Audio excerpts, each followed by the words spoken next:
আগে জানতাম না যে সাকিব আল হাসান এত ভালো খেলে কিভাবে।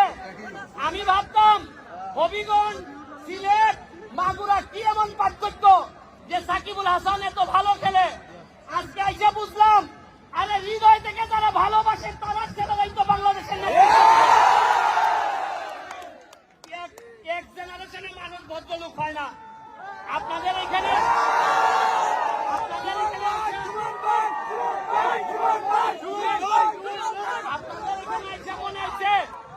আপনাদের এখানে আইসা মনে হয়েছে যে আপনারা এক জেনারেশন না 3 জেনারেশন ধরে আপনারা শিক্ষিত এবং সংস্কৃতিকে লালন পালন করেন। আপনাদেরকে একটা অনুরোধ করে যায়, আমি জানি না আমার কথা আপনারা শুনবেন কিনা। শুনেন, বাড়ি হইতে পারে আপনার মাগুরা, আমার বাড়ি হইতে পারে হবিগঞ্জ। আপনারা হয়তো মনে করতে পারেন যে আমার বাড়ি ঢাকা থেকে অনেক দূর, আমি কি ঢাকায় গেলে পারবো কিনা। ঢাকাতে তো ভালো ভালো মানুষরা থাকে, ধনী ধনী লোকরা থাকে। তোমাদের মাগুরার তরুণদেরকে বলতেছি, আমি অজপাড়াগাই থেকে হবিগঞ্জ থেকে আইসা বাংলাদেশের বিভিন্ন জায়গায় যেহেতু আমি আমার নাম নিয়ে যাইতে পারছি, তোমরা বিশ্বাস করো, তোমরা এই মাগুরার তরুণরা আমার চেয়ে অনেক বেশি যোগ্যতা সম্পন্ন।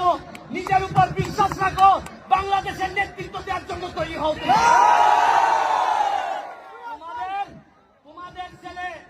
তোমাদের ছেলে সাকিব আল হাসান যদি বাংলাদেশের নেতৃত্ব দিতে পারে, শুনো, তোমাদের সামান্য বাকি। রাস্তাঘাটগুলো এখনো পুরোপুরি পাকা হয়ে উঠে নাই। আমি মাননীয় মন্ত্রী, এখনো মাননীয় এমপি, ওনারে পাইলে বলবো একটা রাস্তা আসার সময় একটু ভাঙা পাইছি, আরে এইটা ঠিক করে দিলে।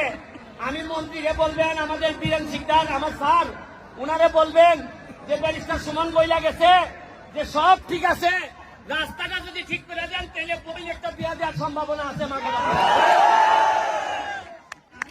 বইলে শেষ করি, বিশ্বাস করেন, শুধু বিশ্বাস করলে বঙ্গবন্ধুর সোনার বাংলা হওয়া সম্ভব। শুধু দুর্নীতিটা যদি আমরা ছাইড়া দেই আর সততাটা যদি আমরা নিয়ে আসতে পারি, আরেকজনের হক যদি নষ্ট না করি, দলের নাম কইরা আরেকজনের টাকা যদি আমরা মাইরা না দেই, বিশ্বাস করেন সোনার বাংলা আমাদের জীবন দশায় আমরা দেখে দেখতে পারবো।